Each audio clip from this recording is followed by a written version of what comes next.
Hi, I'm Matthew Giobbi. This is Media Psychology.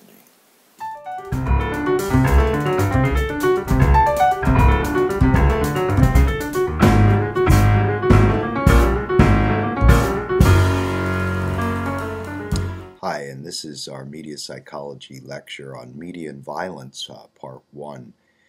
And as we take a look at media and violence, we're talking about any medium, from video games to films, to radio, music broadcasts, and television, internet.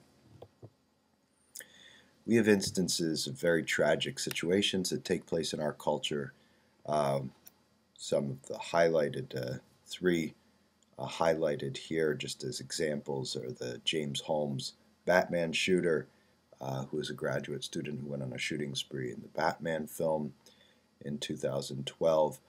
The murder of James Bulger by two 10-year-olds. This was the murder of a young 3-year-old child by two 10-year-olds, a horrific abuse and murder, abduction. And we also have recently, within the past week and a half, of Ryan Lanzin in Newtown, Connecticut, as well as the Columbine shootings, 1999. Each of these and many, unfortunately, many other instances of horrible violence have documentaries available to watch, and we do watch these in class. I'd suggest that you watch documentaries on your own to learn more about the circumstances, the historicity, the familial backgrounds of the individuals, the context of which the acts took place. The more information you can get from a broader context, the better. In media psychology, we don't just focus on experimentation alone or correlational studies or surveys. We take a very broad interdisciplinary picture, and documentaries are a great way to gather more pieces of the puzzle, more pieces of information. So here are just examples of 4 of the documentaries that are available. So the first thing that we're going to discuss when it comes to media and violence is it's very easy to point the finger at media and say this caused that violent act to take place. We have something called copycat evidence, and that is when someone imitates something that they saw in the film. We claim cause and effect this way, and this really is not evidence for cause and effect. Copycat elements that link a film, a video game, a TV program, or other medium to a violent act is often persuasive evidence for people that violent media causes violent acts. One of the first instances of this is in the 1974 case study of the Hi-Fi murders, where William Andrews and Pierre Dale Selby forced hostages to drink Drano. It was only a film a year before, 1973, a Clint Eastwood film called Magnum Force. A little clip down here, which you'll be able to watch, that a pimp forced a prostitute to drink the Drano. And this was cited as evidence that because there was a copycatting, that it caused the violence to take place. But I like the clip from the movie Scream that we're going to watch momentarily to hear what this filmmaker has to say about copycatting. You see, Sid, everybody dies but us. Everybody dies but us. We're going to carry on and plan the sequel. Because let's face it, baby, these days, you got to have the sequel. You sick fucks. You've seen one too many movies. Now, Sid, don't you blame the movies. Movies don't create psychos. Movies make psychos or create it. So here we have the words of wisdom that movies don't make psychos. Movies make psychos more creative.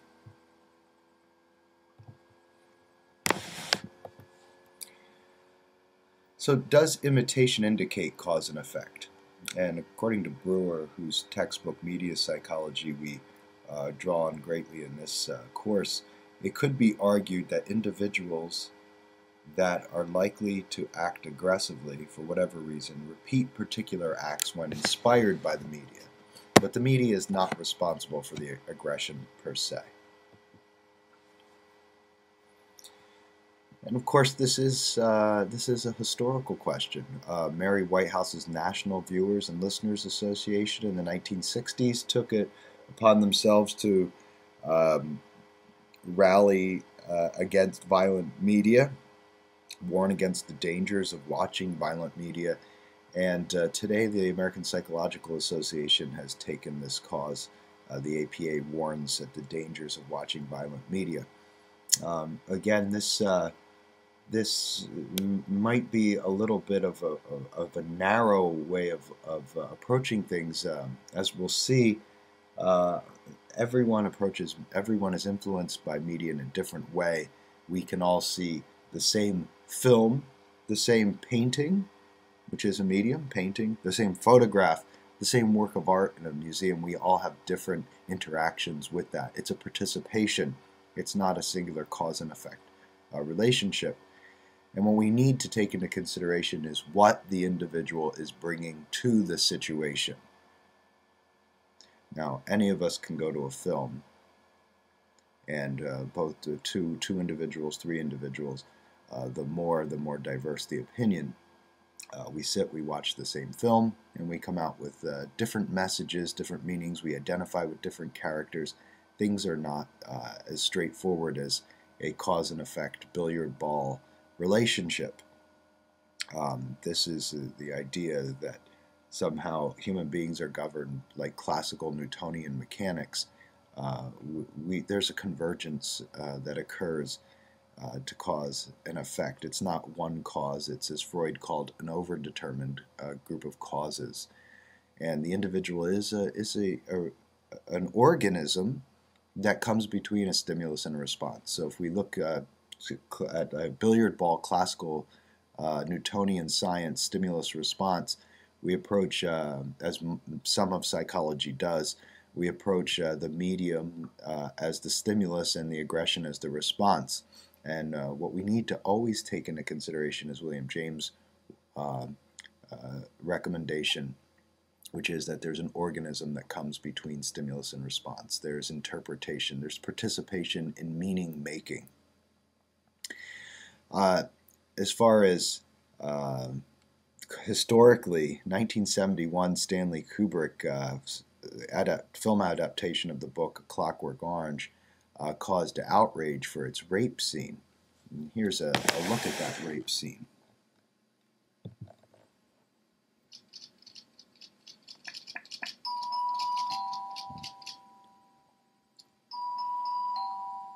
Who on earth could that be?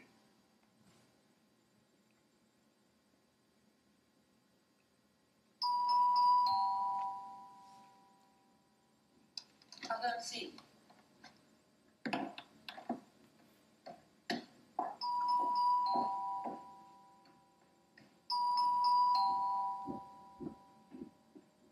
Yes? Who is it? Excuse me, missus, can you please help? There's been a terrible accident. My friend's in the middle of the road, bleeding to death. Can I please use your telephone for an ambulance? I'm sorry, but we don't have a telephone. You'll have to go somewhere else. Missus, it's a matter of life and death. Who is it, dear? There's a young man here. He says there's been an accident. He wants to use the telephone. Well, I suppose you better let him in. Wait a minute, will you? I'm sorry, but we don't usually let strangers in.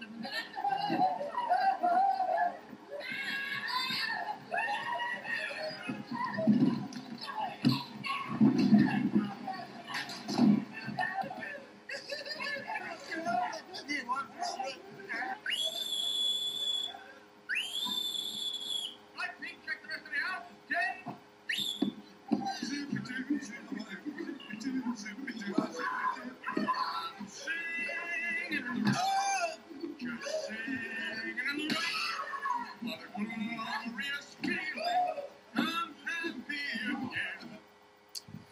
we see that this scene, maybe by today's standards, is mild, although it still is a very disturbing scene.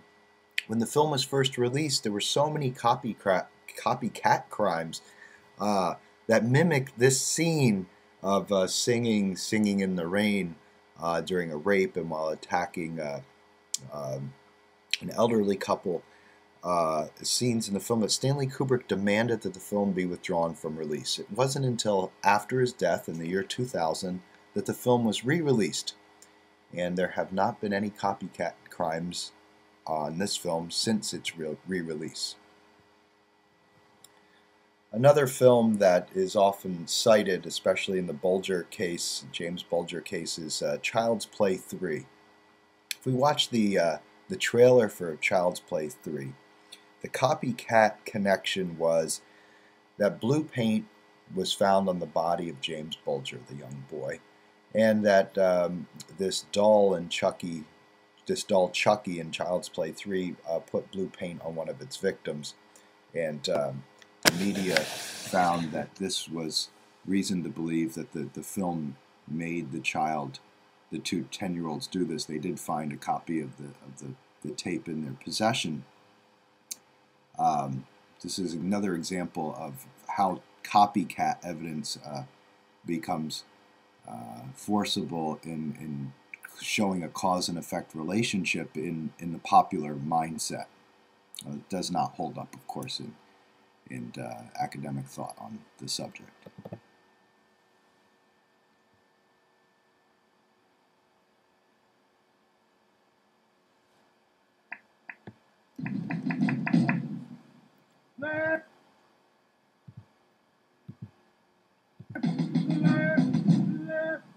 Welcome to Hell on Earth.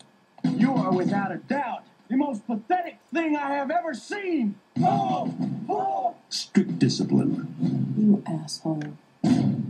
Next, rigid dress codes. Get those weapons in the air. I want to see them high. And grueling drills. It couldn't possibly get any worse. Wrong again, wimp. Chucky's back. A few years have passed. Andy, how you've grown.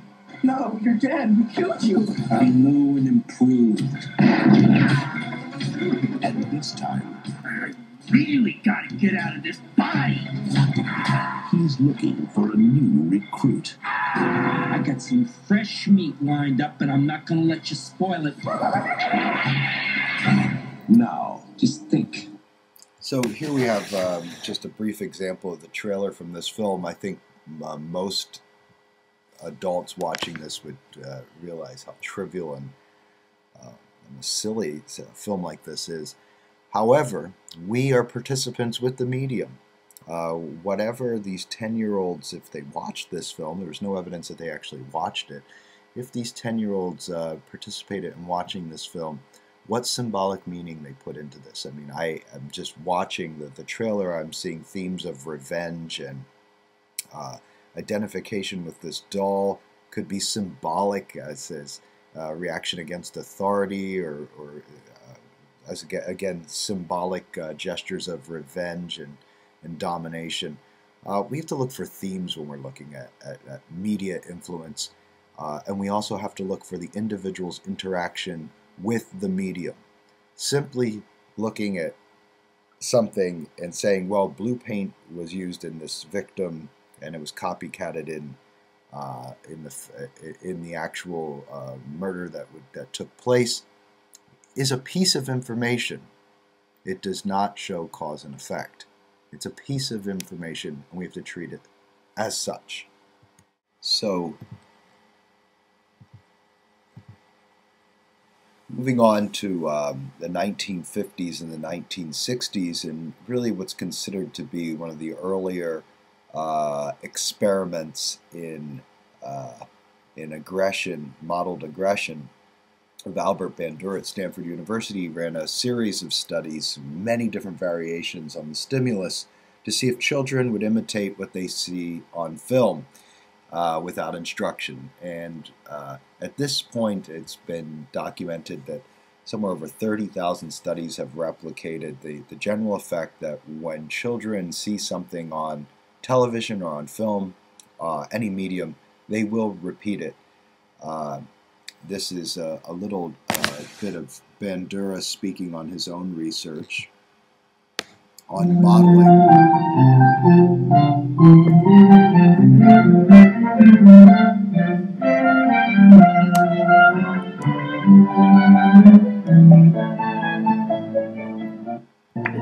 The segment you're about to see is taken from an early experiment on learning of aggressive styles of behavior through modeling. Children watched a filmed adult perform novel aggressive acts toward a inflated doll, and the physical aggression was accompanied by novel hostile remarks. We later measured how much of this modeled aggression the children had learned just by watching. Now, the measurement of learning of aggression uses simulated targets rather than live ones. For example, to test how well bombardiers have learned bombing strategies, you would use simulated targets rather than require them to bomb San Francisco or New York. The model pummeled the doll with a mallet, flung it in the air,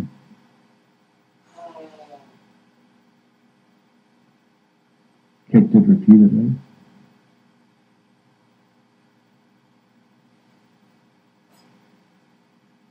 threw it down and beat it.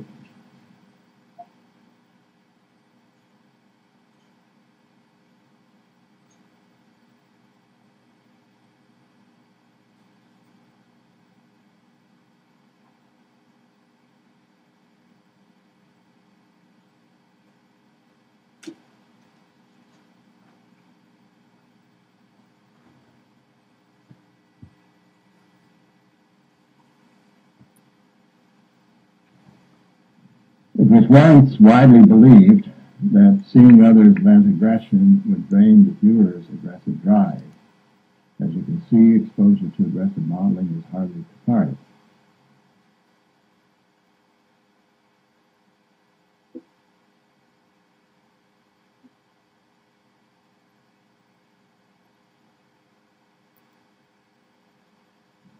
Exposure to aggressive modeling increased attraction to guns, even though it was never modeled. Guns had less appeal to children who had no exposure to the aggressive modeling. The children also picked up the novel hostile language.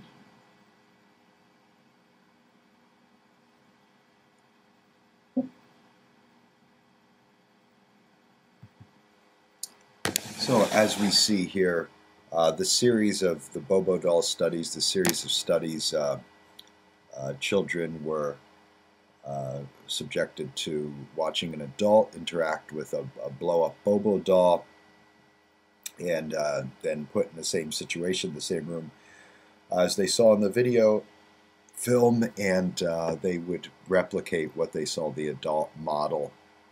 They would replicate the behavior. And this is, again, a piece of information what we really can take from this through a review of the literature that I'm familiar with. What we can really take from this is that, yes, young children are susceptible to modeling.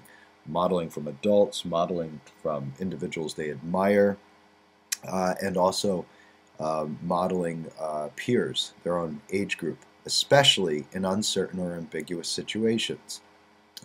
It's not difficult to imagine the child sees the adult model the behavior of the with the Bobo doll, violent behavior. They're then placed with the Bobo doll, and it's almost could be imagined as an implied direction on how to act with the Bobo doll. So again, this is a piece of information. We can also realize that even some adults that may not be completely emotionally developed, intellectually or cognitively developed, may be similar to the modeling susceptibility of children. Cognitive priming is a concept that's very interesting in media psychology, and it's the idea that the film, the internet, any type of media, the message is displayed and serves as a model for ambiguous situations. It's a script the person plays out and does when they're in an uncertain situation. This is called cognitive priming. Incidentally, if you can relate to this as an adult, if you're in a restaurant, there's something very similar in social psychology to cognitive priming, which we call social referencing. When we're in an ambiguous situation, even as an adult, maybe we're in a restaurant and we don't know which fork to use at the dinner table, and we look around, we social reference to see what other people are doing. Well, in a way, cognitive priming is similar. It's imitating or repeating what we've seen in the past when we are placed in a novel situation that resembles that past situation that we've seen on the media. Cognitive priming. Desensitization. Murray talked about this. This is mostly focused on cartoon, repeated exposure to violence in cartoons was felt to make individuals insensitive or desensitized to the violence itself, unaffected by the violence. There's little laboratory evidence to support this idea. There's also the concept, similar to desensitization, of excitation transfer. An excitation transfer theory purports that residual excitation from one stimulus will amplify the excitatory response to another stimulus. So in other words, if you see, if you become angry within a film, that can be then projected or carried over into a real life angered situation. So like, again, it transfers the energy, the excitation is transferred. We actually called this in psychoanalysis transference, or we could even call it projection. Excitation transfer. Well, the catharsis hypothesis you heard Albert Bandura refer to, and this was the idea that watching violence was actually cathartic or purging for especially young adolescent boys who it was felt had a lot of this aggressive nature in them. So actually watching a violent movie might cause the child to be less violent, get it out of their system, in other words. And this has had not much laboratory support, but there was one study that we talk about, Feshbach and Singer, 1971, took two groups of children in boarding schools.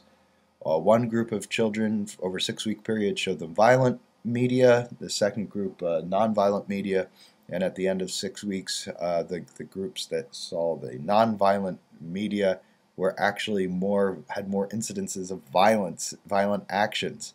This was taken as proof that violent media was actually a healthful thing for young boys, at least, to watch. The third person effect is something that all researchers should be aware of, and anyone who's going to think or write about the media. The belief that other people are more influenced by the media than you are, especially if they're younger, less educated, of lower socioeconomic class, female, and from an ethnic minority. And this is really the attitude that many academic theorists take on media, that somehow there's the media literacy makes us immune to the effects of media, and that others are almost like victims of the media. It describes an attitude, the third person effect, that we should be aware of. An early theory of media was called the hypodermic needle model, also called the direct effects or the magic bullet model. And this is basically the idea that media can take control of an individual's behavior and mind and make them do things. And I think there's a little bit of this attitude that lays over today, especially in the public's mindset, that somehow media has some magical influence. Well, this hypodermic needle model was really put to rest in 1940 after the publication of a book called The Invasion from Mars, a study in the psychology of panic by Hadley Cantrell. And what this researcher did was outline the almost the urban legend-like myth that there was mass pandemonium during the 1938 broadcast by Orson Welles of H.G. Wells' War of the Worlds radio broadcast that fictitiously took place near Princeton, New Jersey, and Grover Mills. And what, through a series of investigation and interviews, what Cantrell found was that the vast majority of people did not panic over this radio show. They knew it was a radio show. They took it as entertainment. And the instances in which individuals did claim to have become nervous and panic and even pack up and drive off or call the police were so very few, and that this has become almost like an urban legend or a myth that it was just such a widespread panic that took place. And this really put to rest the entire hypodermic needle model. Most people are not as naive as the hypodermic needle model would have them to be. The minimal effects model. Cantrell developed the minimal effects model. People engaged in selective exposure and selective retention of media. This is the idea that we seek out media that supports our worldview. If we have a conservative worldview, if we have a liberal worldview, if we have a scientific worldview or a certain religious worldview, we tend to seek out media that supports our worldview, and we don't often, as a rule, seek out information and media that will contest it and prove it wrong. This is the minimal effects model. Schramm, Lyle, and Parker in 1961, classic text, Television and the Lives of Our Children, give a great quote that I always keep in mind. For some children, under some conditions, some television is harmful. For other children, under the same conditions, or for the same children under other conditions, it may be beneficial. For most children, under most conditions, most television is probably neither particularly harmful nor particularly beneficial. This reminds us of the participation that is involved with media by the individual. And this leads us to uses and gratification model, which is presented as a reaction against minimal effects model, and it contested against a passive audience, and it used in-depth interviews and surveys, and was interested more in a functional use of the media, using media rather than just being submitted to it. How media satisfies emotional and intellectual needs was the area of interest, and it was a functionalist model of the media. Uses and gratification. Research.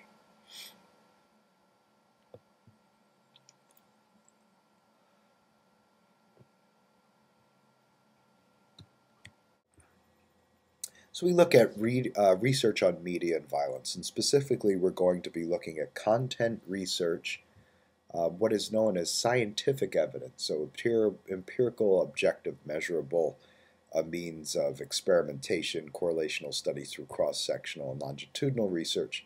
We're also going to look at media theory, cultural media studies, and critical media theory. I'm going to pay special attention to psychodynamic theory of violence in media through the work of Erich Fromm in his book The Anatomy of Human Destructiveness as an extra feature to this lecture. So something we find in content research is counting the number of violent acts that occur within a given program or a given film, given video game. And this is called content research. It's actually researching quantitatively counting the number of acts of violence that would occur within a given medium, or programming of the medium. So according to Bushman and Anderson in 2001, children watch 40 hours of television a week. 40 hours of television a week. By the age of 65, people have spent 9 years watching television. 9 years of their life watching television. We want to look at, for doing content research, how do we define violence? And violence is defined rather superficially in media psychology as the overt expression of physical force. Of course, this does not take into consideration emotional force, psychological force. It does not take into consideration contextual issues of a narrative. In other words, is violence the same whether it is a self-defense, an act of self-defense, or an act of abuse? Violence, just as violence seems to be a rather naive approach. What we'll see here is this certainly supports the idea within much of empirical media effects studies of trying to put the effects outside of the subject and seeing a direct SR subject response cause and effect relationship without considering the motivation and desire of the organism. In other words, the interplay between subject and object. 60% of TV programs involve violence by this definition. And again, content analysis does not consider context, and the context of culture is often overlooked. Experimental research. Experimental research theoretically claims to show cause and effect relationships by controlling variables. Experiments have a typical form. Present violent or nonviolent media content. The opportunity is given to behave in an aggressive way, and the behavior of the two conditions are compared. And this method measures short-term effects only, and according to Brewer in 2010, the overall experimental evidence has shown that exposure to violent media does increase aggressive behavior, but not criminal violence. So we have to, as we look at these studies, these examples of the studies we're about to explore, keep in mind it's short-term. It's the effect that's being measured immediately after being exposed to violent media. And it increases aggressive behavior, but there is no evidence whatsoever that it increases or causes criminal violence. So we have to be careful with the results, how we interpret the results. So the first study we look at is Coyne et al. In 2009, they asked female subjects to view movies featuring either physical violence, non-physical aggression, or non-violent scene. Participants, the non-violent scene would be the control group. Participants were given the opportunity to administer loud noise to a research assistant who had been behaving antagonistically towards the subject. Women who had watched the scenes with physical or non-physical aggression behaved more aggressively towards the researcher. In other words, they were more likely to blow the loud sound at the researcher. This finding has been replicated over a variety of studies. This is true. This type of research is done over and over again. The replication is over and over again. When individuals are shown irritating media violence, immediately after that, they're more likely to do things like give someone a mild electric shock or blow a loud buzzer or become argumentative. However, as is stated, there's no making a connection between there's no justification of making a connection between blowing a horn loudly at a researcher and going on a shooting spree. This would be an incredible leap to make. I know of no scientist that would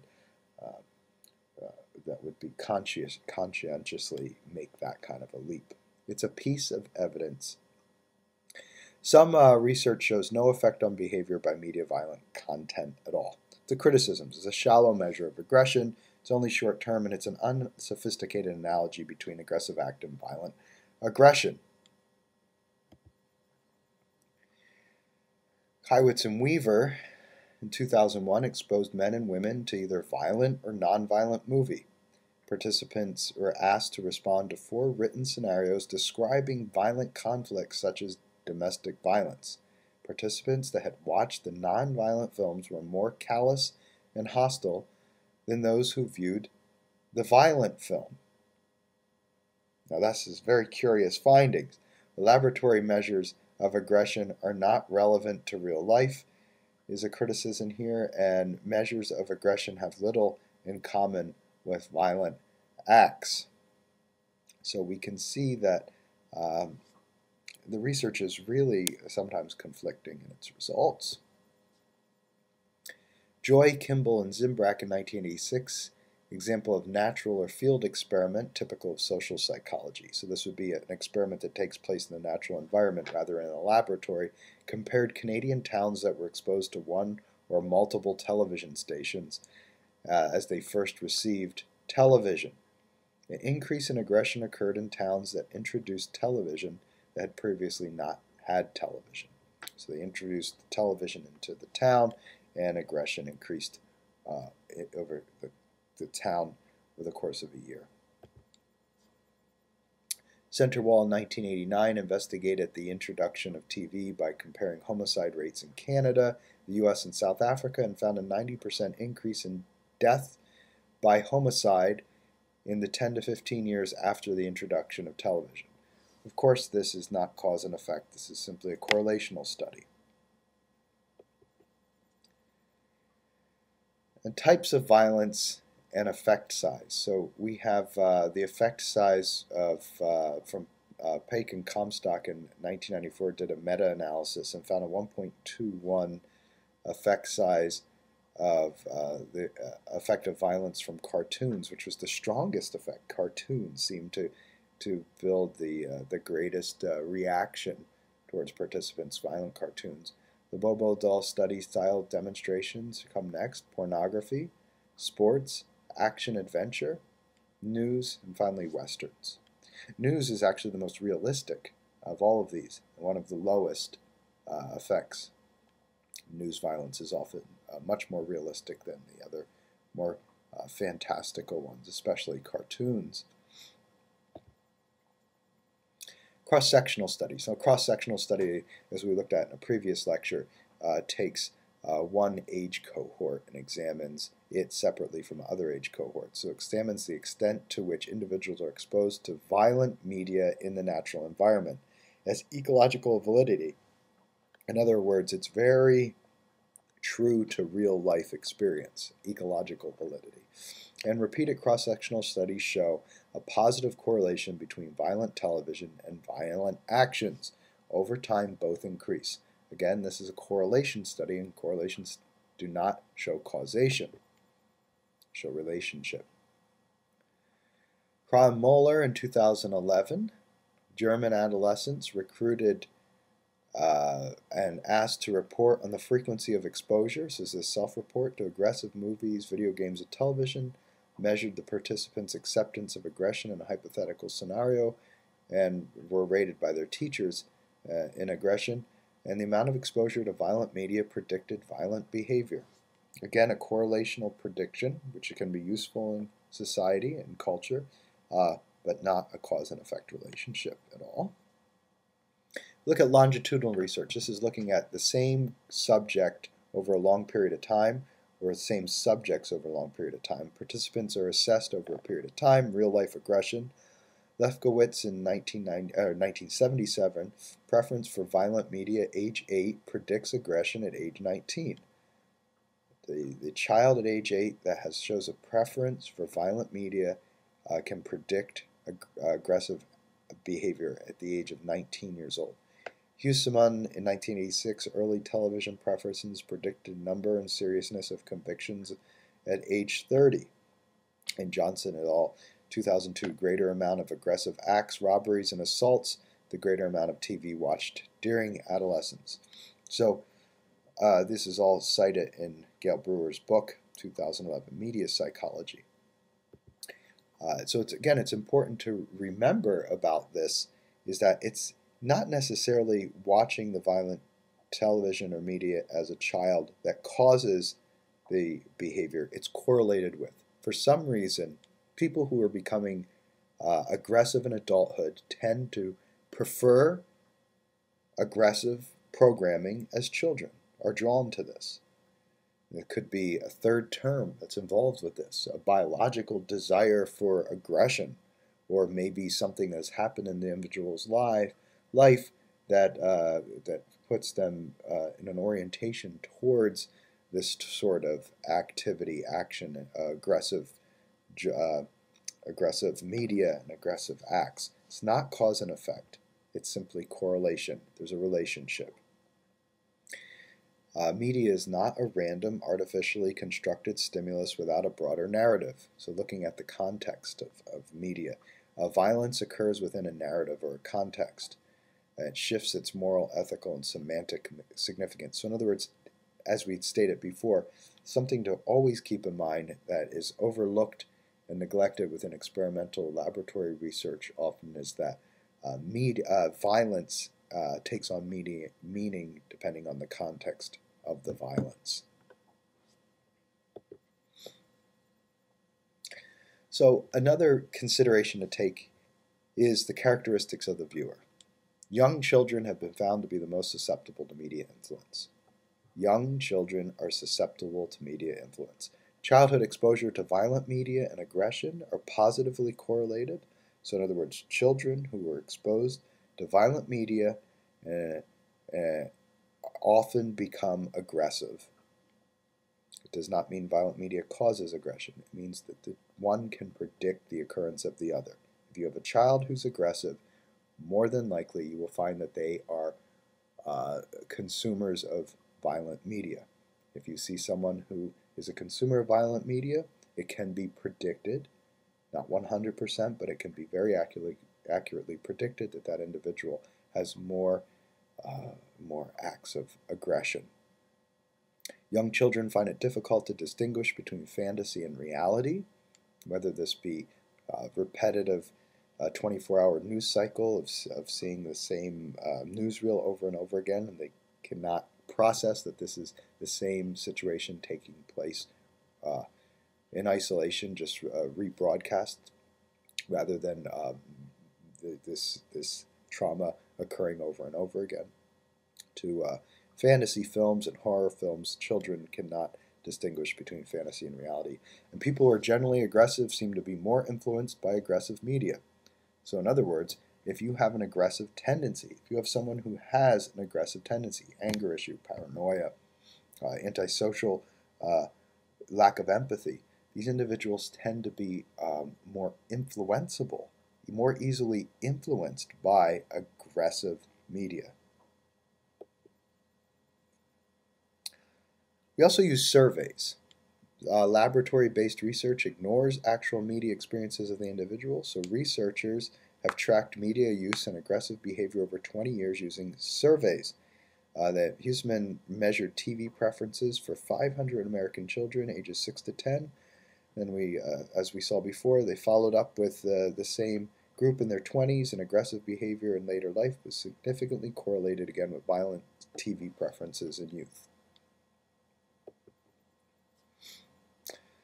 Violent pornography has its own category. This is not the typical pornography that's consumed rather regularly by the majority of individuals in our culture.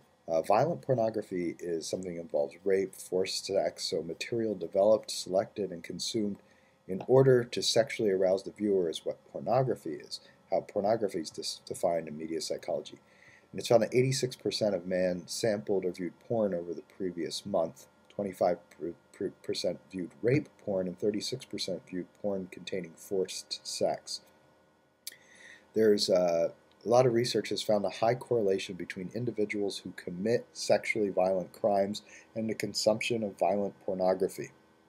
This gets into also the realm of the rape myth that the victim has asked to be raped or deserved to be raped, or even that the victim enjoys being raped, which is part of a certain fantasy, sexualized fantasy, and it has been found that individuals who are drawn to watching violent pornography, entering into the area of sadomasochism, often act in these ways outside of life. So some other additional important factors in media violence. Consequences. Media that emphasizes the pain and suffering of the victim versus trivialization of the consequences must be considered. Violent acts that are rewarded or do not have consequences are more frequently imitated. Realism, realistic and graphic violence versus comedic violence must be taken into consideration. In context, violent actions viewed as justified take on different meaning. So we're going to take a look at the summary now of the scientific research findings on media and violence. This is from Brewer, Giles, and Kirshner. The most common research designs have been experimental, cross-sectional, and longitudinal in media effects studies. Some studies show no cause and effect relationships between violent media consumption and aggression. Research suggests that media violence consumption increases the likelihood of aggression. Research suggests that some individuals are more susceptible to media violence than others. Some individuals are more likely to be influenced by the media they consume than others. Correlation is not cause and effect. It's the strong message to be taken from this information. Summary of scientific research findings on media and violence. Giles points out that the authors of a recent media violence meta-analysis, Savage and Yancey in 2008, sum up the state of affairs. They conclude that there is not one single study that tests the hypothesis using meaningful measures, a dependent variable of violent aggression or crime rates, and an accurate measure of actual exposure to violent media that uses consistent and independent rating of violence. Even if we can demonstrate a theoretical and empirical link in the laboratory, in real life, social background factors such as poverty, education, and actual violence are so powerful by themselves that the media alone provide negligible top-up value. In trying to lay blame for the social breakdown on the media, we are probably worrying about the wrong things. And what we're going to turn next to is something that is not within the realm of the scientific experimental research. We're going to look at motivation and emotion, firstly through the evolutionary psychology lens, then through the psychodynamic lens. What we're going to look at is motivation and emotion, what motivates an individual as the third term in these correlations between seeking out violent media and acting in violent ways. We're also going to look at some of the traits of the sociopath, the psychopath, try to better understand the influence between susceptibility to media influence, violent media influence, and violent aggression.